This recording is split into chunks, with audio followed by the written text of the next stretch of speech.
আমরা তো সঠিক জানি এই রাস্তাটা এলজিআরটি গ্রামীণ রাস্তায় কয় টন এলাও আছে মাল মাল ক্যারিং করার? আমি তো একজন অভিজ্ঞ ড্রাইভার। 27 টন। 27 টন, এটা আপনার জানা মতো 27 টন এলজিআরটি রাস্তায়। আর সিএমবি রাস্তায় বড় হাইওয়ে রোডের হিসাবে হাইওয়ে রোড না, সিএমবি রাস্তা যেটা মেন রোড আর কি, আমাদের জেলা যেটা মেন রোড, এটা যা পারে হে তা নেয়।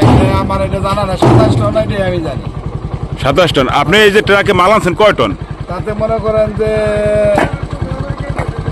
29 কবি 30 টন।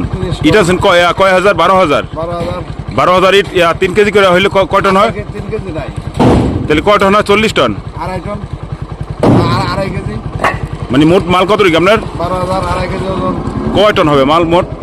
তাতে 38 টন, 40 টন। 40 টন। আপনার গাড়ির ওজন? গাড়ি ওজন 10-12 টন। 10-12 টন। মোট কয় টন হলো? 50-52 টন। 50-52 টন। সুপ্রিয় দর্শক, আসসালামু আলাইকুম ওয়া রাহমাতুল্লাহি ওয়া বারাকাতুহু।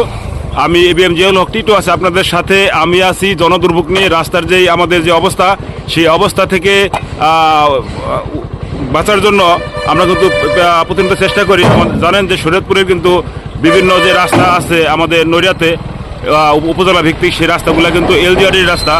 এই এলজিআরটির রাস্তার ভিতরে কিন্তু আপনার এই যে 40 টন 45 টন মালামাল ক্যারিং করা হয়। এখানে কিন্তু আমার জানা মতে বা উপজেলা নির্বাহী যে প্রকৌশলী আছে তার জানা মতে 10 থেকে 12 টন মালামাল ক্যারিং করা সম্ভব এই রাস্তায়। কারণ দুই সাইডে রাস্তার জায়গা নেই, রাস্তার দুই সাইডে পুকুর।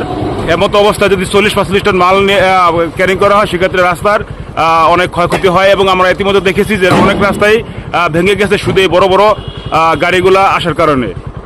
তা আমি ডিসি মহোদয়কে অনুরোধ করব এগুলো পর্যবেক্ষণ করার জন্য এবং দেখার জন্য। কারণ রাস্তাঘাট একটু ভালো নেই, বর্তমান নির্বাচিত সরকার নেই, কোনো রাস্তা সংস্কার হইতেছে না। জনগণের দুর্ভোগ প্রতিনিয়ত বাড়ছে। সামনে বর্ষার দিন আসলে দুর্ভোগ আরও বাড়বে।